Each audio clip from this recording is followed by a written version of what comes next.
Hi, good evening, everyone. Firstly, allow me to apologize that this is late. I pre-recorded this session earlier today and only discovered later after I'd uploaded it and sent out the email that for some reason my mic was not working. I've since replaced the mic, so um, I really am sorry about that. I really wanted you to have this uh, recorded session at 7, or at 6 at least, so that you could be done by 7.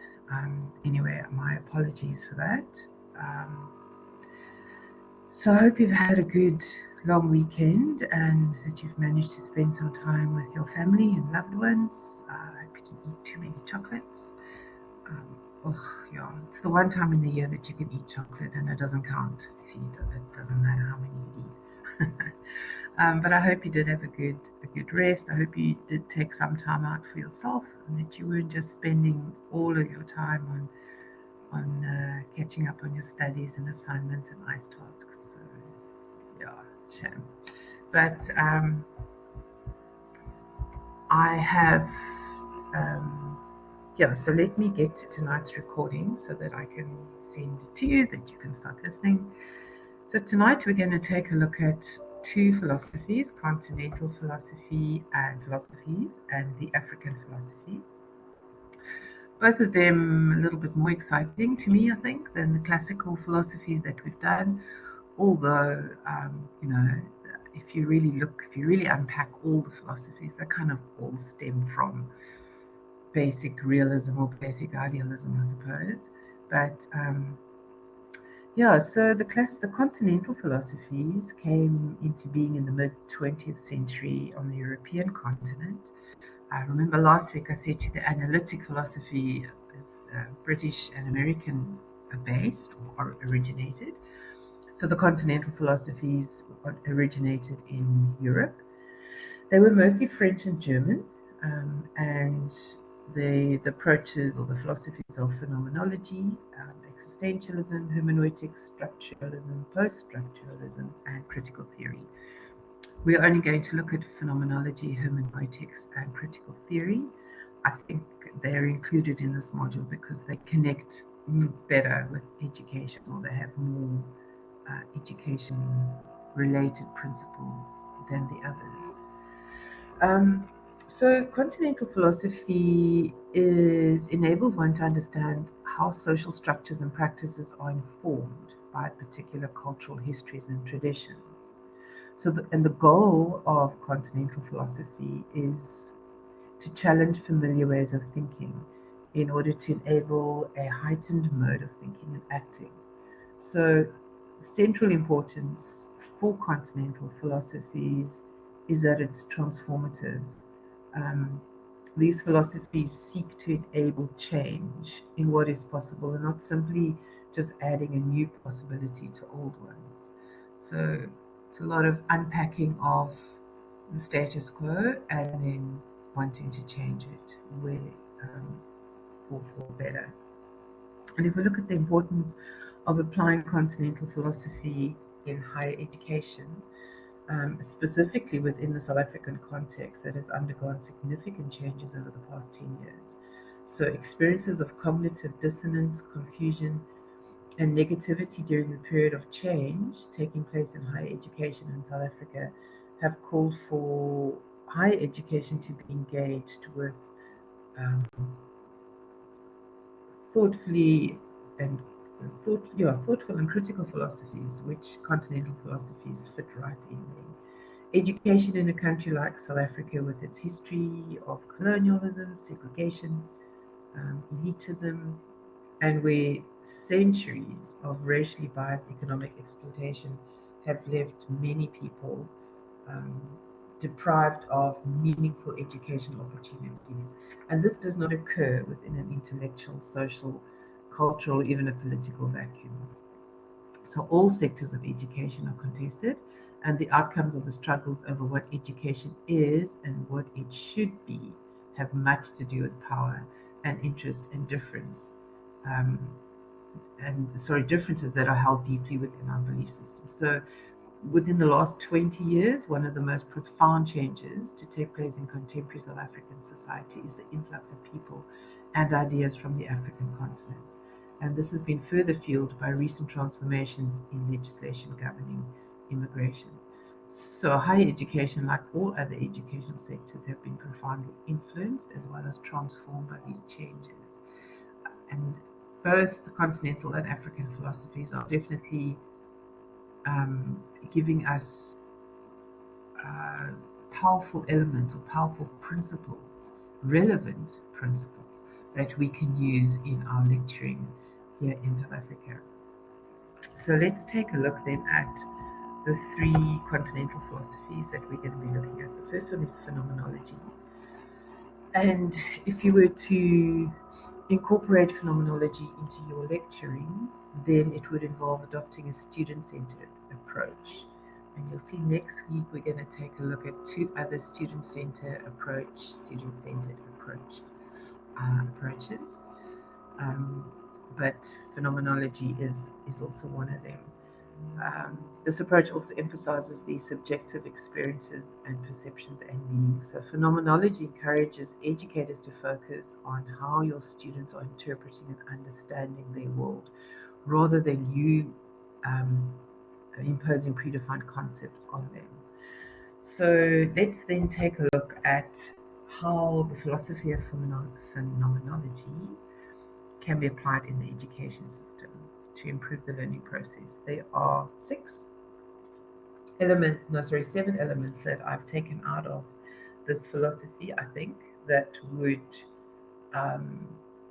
definitely benefit the lecturer who would like to follow this approach in their lecture room. What I do find very fascinating about philosophy, and I'm sure if you haven't picked that up by now, you're definitely going to become a little bit more aware of it as you get further into this module. But a lot of this philosophy you're practicing anyway, by default. So, and I've said this before, we don't really practice within one specific philosophy. We tend to have an eclectic kind of mixture.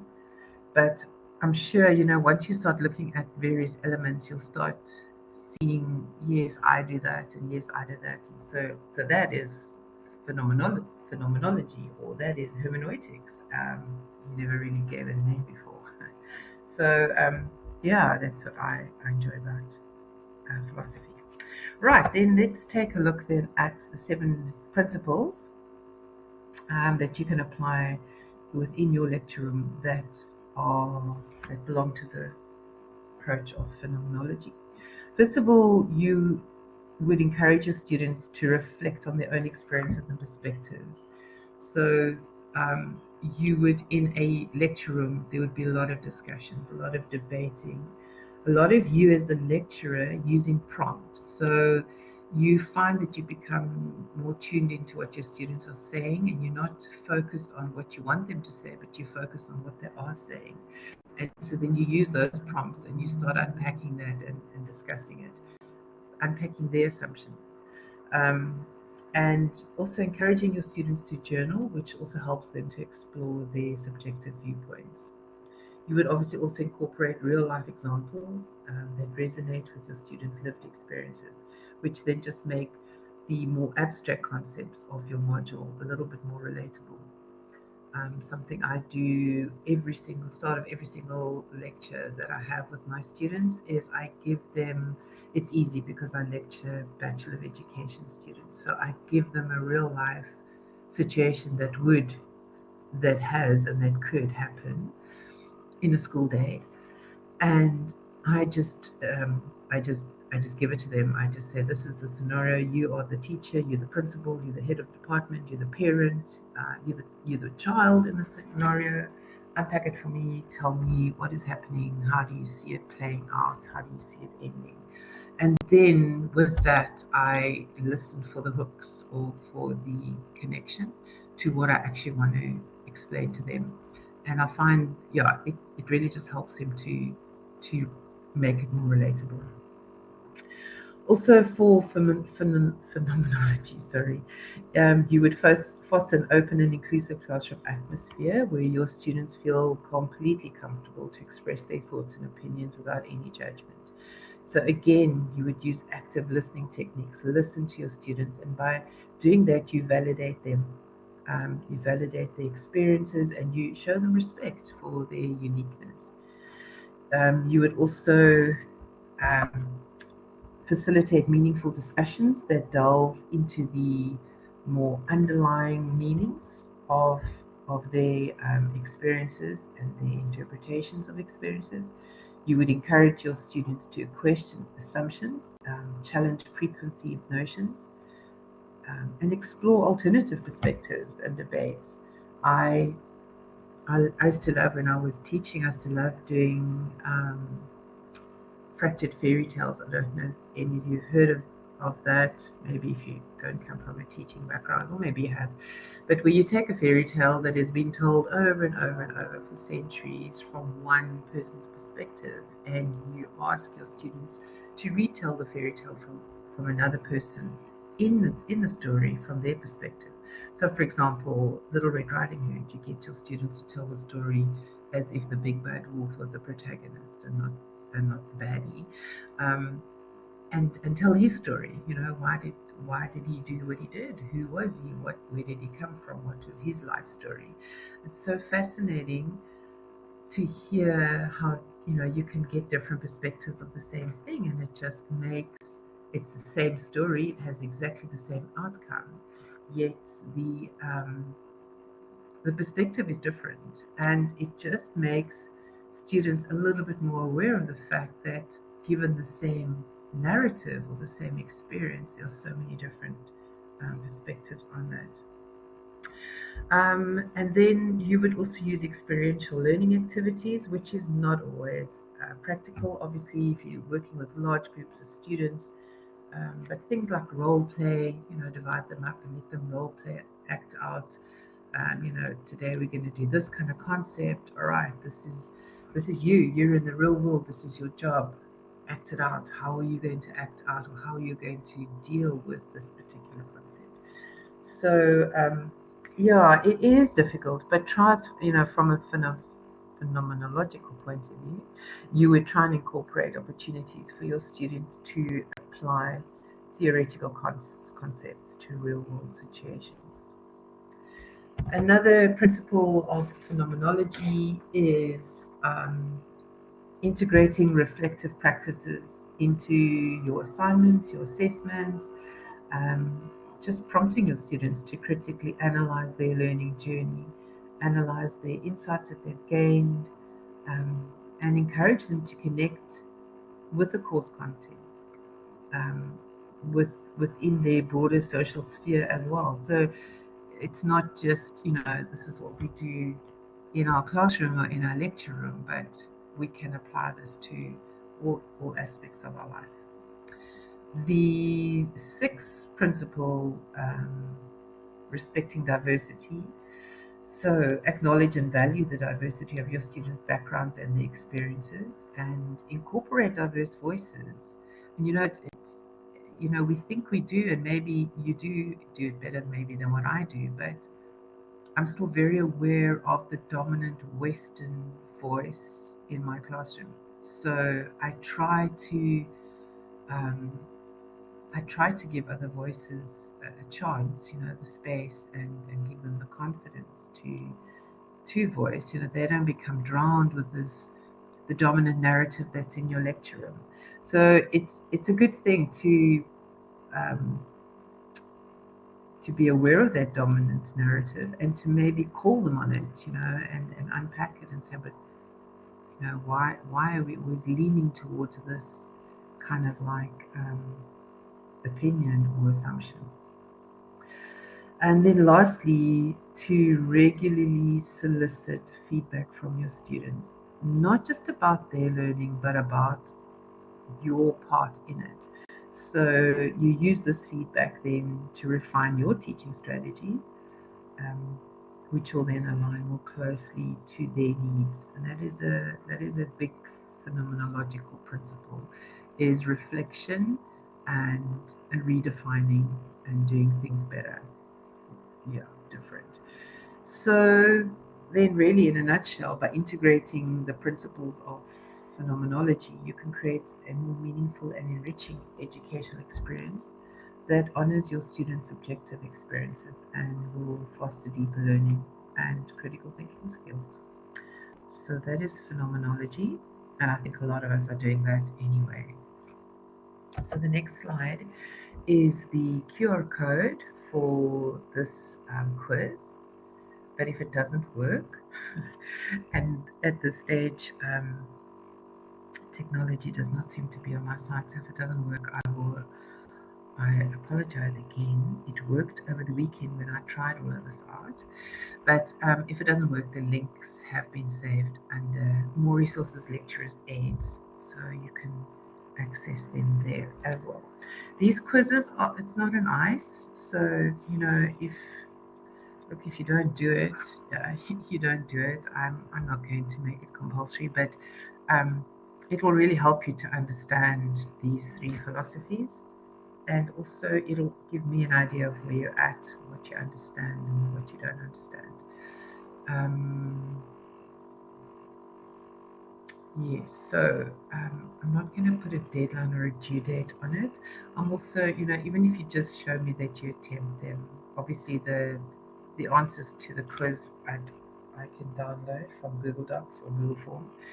So I will see who has attempted it, and really that's all I need to see, that you've at least attempted it. I know there's a lot on your plate at the moment, so I'm not going to expect you to, it's just really just for your own sake to see how well you understand these three philosophies. And now I am rambling. Okay, so let's move on to hermeneutics. Hermeneutics, I love hermeneutics. I had a professor at university who was completely obsessed with hermeneutics. Everything he did was through the hermeneutical approach. Everything. It doesn't matter what he lectured us, and he lectured us quite a few modules, but it was all about interpretation.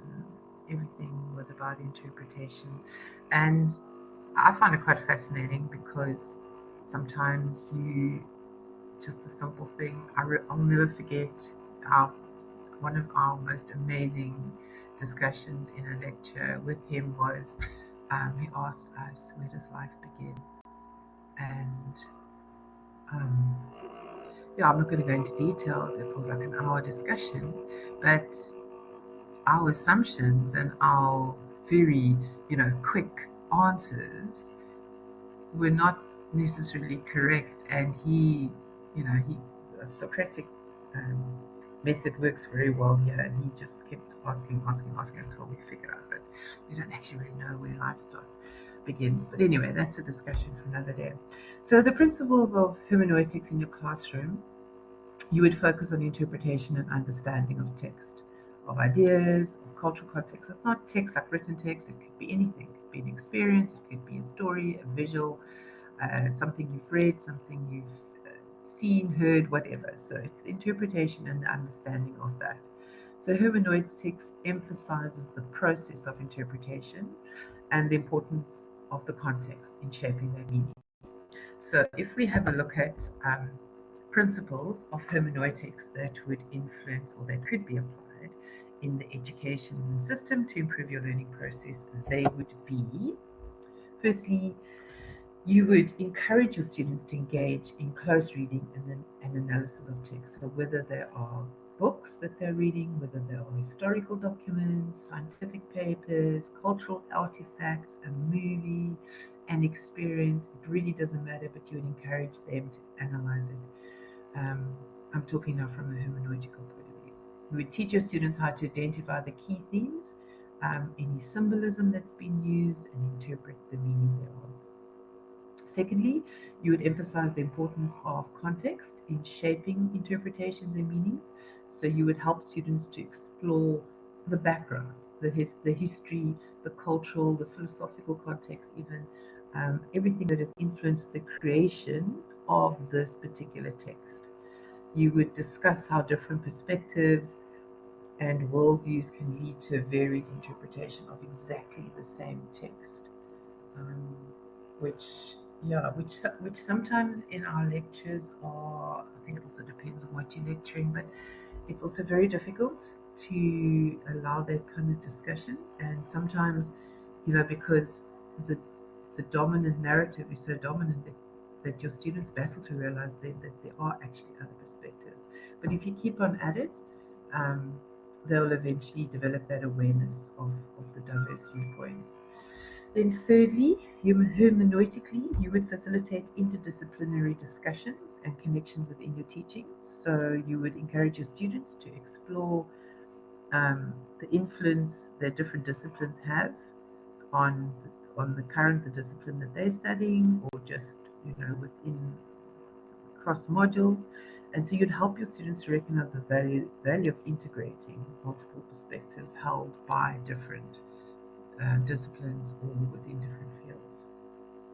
Again, not always very easy to accomplish. It could be quite complex, but if you uh, tried, even if you just did it initially very like on the surface, just connecting with different disciplines, maybe just giving them a thought that they could pursue or could look it up for themselves.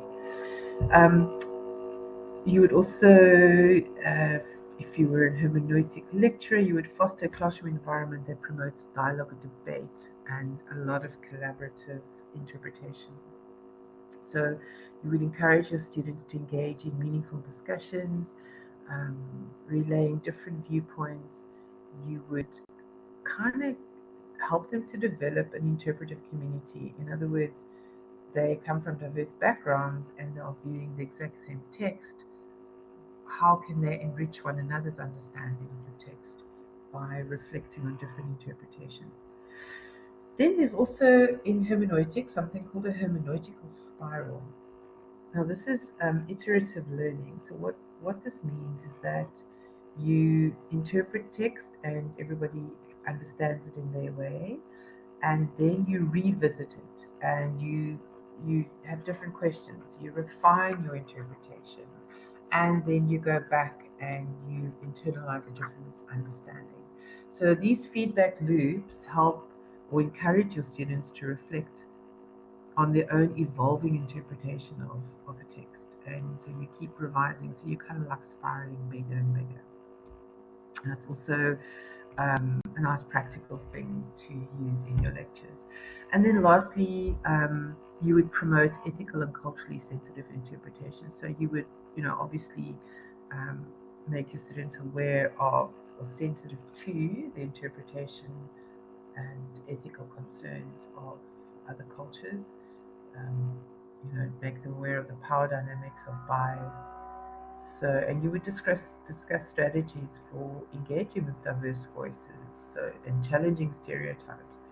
And I think especially in South Africa, we can really, and I think I've mentioned this before, we can really learn in our lecture rooms as lecturers to create that safe space for difficult dialogue.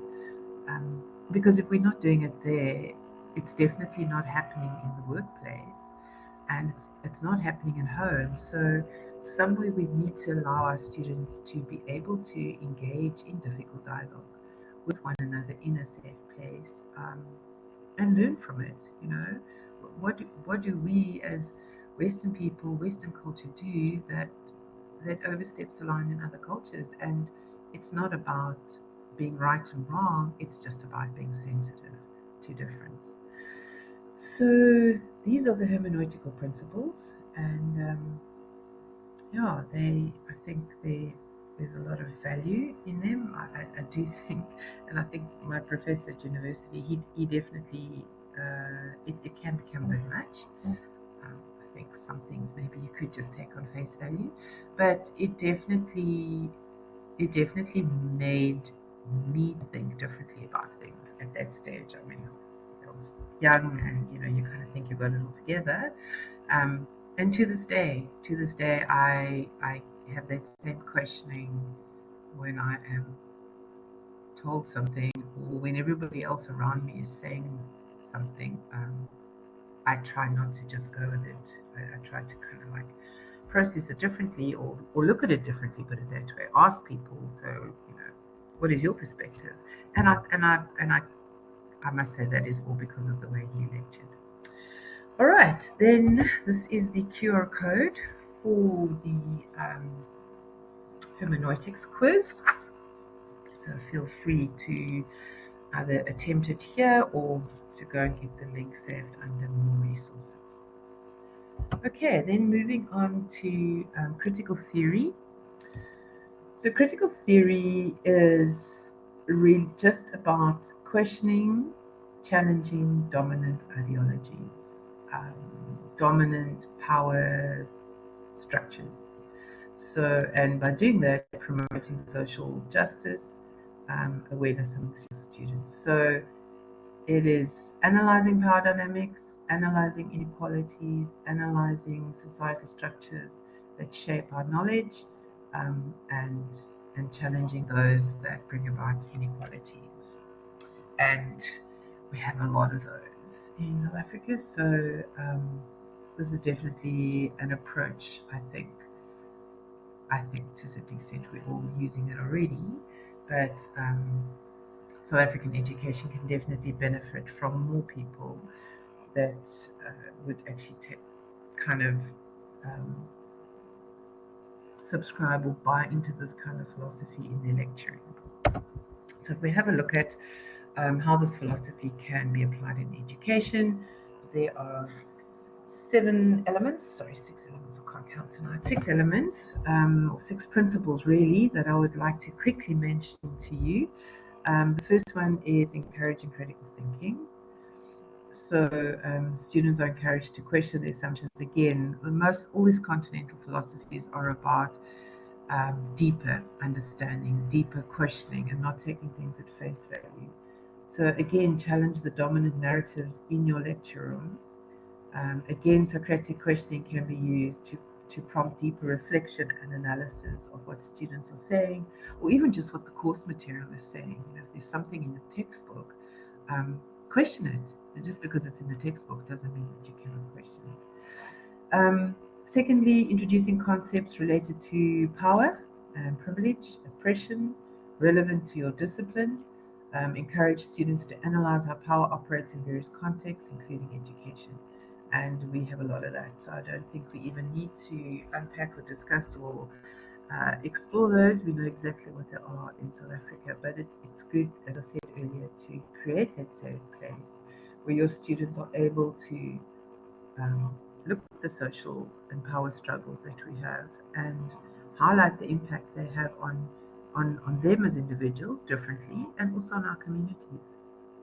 And then thirdly, critical theory would suggest that you encourage your students to critique the existing knowledge frameworks, existing theories, and existing paradigms within your field of study. And we are slowly starting with that in South Africa. Really, really, we're on the tip of the iceberg, but it is exciting because we are starting to critique existing uh, knowledge databases or knowledge acquiring methods of acquiring knowledge. So you would help your students to understand that knowledge is socially constructed and it's most definitely influenced by our history, um, by the culture that we're in, political factors, and so you help them to explore alternative perspectives and listen to the marginalized voices, and be aware of different insights.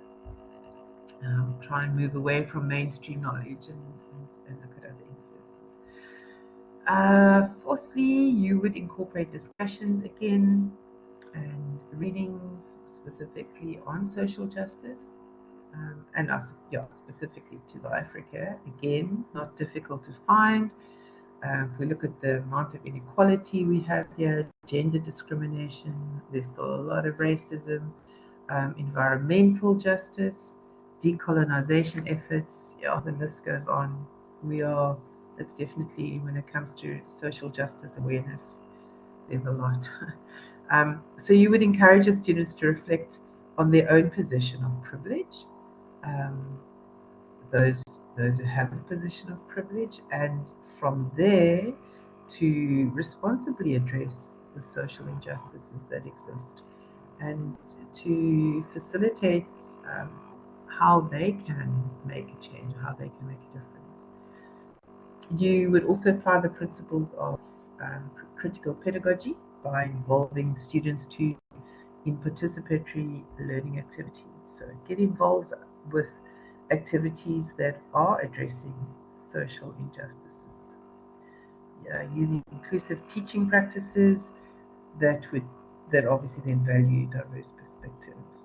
And then lastly, you would help your students to connect theory to real world issues, encourage them to analyze case studies, conduct research, don't just accept the status quo, unpack it, have a look at how it got there, how can it be broken down. So facilitate these discussions, get lecturers if you need to help them to get more insights into applying critical theory principles in their communities, in their own personal spheres of influence. So yeah, that is critical theory, and there are a lot of different critical theories out there. Um, yeah, critical theory was my um, main theoretical framework for my PhD because I was questioning um, obviously the power dynamics, etc., of post apartheid.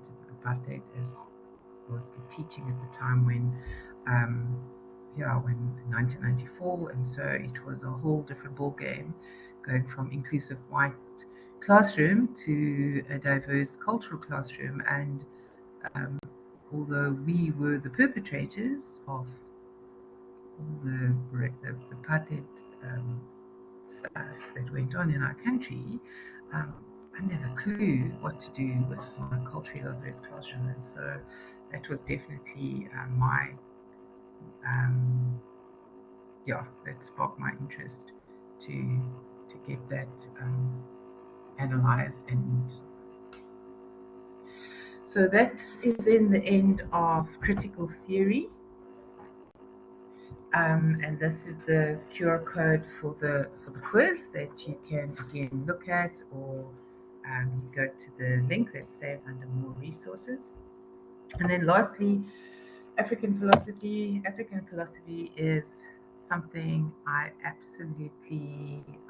love this philosophy. It's new, it's refreshing, and what excites me is I can see it taking off more and more in so much of what we do. And so, just to touch on it very briefly, going to look at some of the principles of African philosophy. So it has a very rich and diverse heritage, and there are several ways that this philosophy can definitely add value to your lecturing. So I'm going to briefly mention 8, and then you can unpack them further for yourselves. It's really, as I said, a refreshing philosophy because it is not individualistic. It's community-based. It's all about the us and not the I. So African philosophy emphasizes the importance of context and cultural perspectives. It incorporates African philosophical concepts and worldviews into teaching, and can make content more relatable and meaningful to students, obviously from African backgrounds, and to those interested in global perspectives. Secondly, many African philosophical traditions emphasize a holistic view of knowledge and learning, and this can encourage educators to adopt interdisciplinary approaches and consider interconnectedness of different disciplines. And as I said earlier, it's not easy to do that, but I think if we can start looking at interdisciplinary connectedness slowly, I think it can, definitely take off in our country. And this whole holistic approach I find very refreshing. Of course, then the Ubuntu philosophy is part of African philosophy, and Ubuntu means I am because we are, and I just love that because it's just so community, and there's so much compassion and empathy in this philosophy. So again, it emphasizes the interconnectedness of humanity, and the importance of community. And integrating Ubuntu philosophy into your teaching can definitely promote values such as collaboration and social responsibility. Fourthly, African philosophical traditions often emphasize critical thinking and dialogue, debate. They're essential tools for learning and knowledge construction. Again, because of the diversity of our students and because of the diversity of our experiences, it's so important to actually hear all the voices and question all assumptions. Um, Fifthly, African philosophy often places a strong emphasis on ethics and morality and values because they value compassion and empathy. So, by integrating ethical considerations and discussions into your teaching, lectures can help students to develop a deeper understanding of ethical issues and also just encourage ethical decision making in their profession. I mean, there's so much unethicalness happening out there. And then, sixthly, decolonizing education.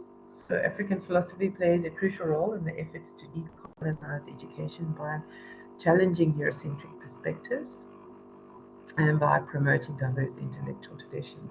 And it's slow, but it's happening. We've got a long way to go, but we, definitely starting to incorporate African philosophical perspectives into our curricula. Um, I know they're trying very hard in the schools to do that. Not always getting it right, but yeah, definitely a lot more than what there was. And then African philosophy offers alternative epistemological frameworks because obviously they challenge the Western paradigms. They don't necessarily want to do away with Western paradigms, but they definitely want to complement them. So they are exploring different ways of knowing and understanding, which is good for our students so they can appreciate the knowledge diversity. And then lastly, African philosophy contributes to a more global and interconnected view of knowledge and education. And they do this by engaging with African philosophical traditions, um, so the students can broaden their perspectives and then obviously at the end of the day challenge cultural bias and then foster deep appreciation for the richness of our human experience. And as I said, it's not so individualistic. So that pretty much wraps up the philosophies that we're doing this week. I will be placing week 7's to-do list under announcements definitely by tomorrow. And so, yeah, I again apologize that I had to re-record this. Now you're having to listen to it so late.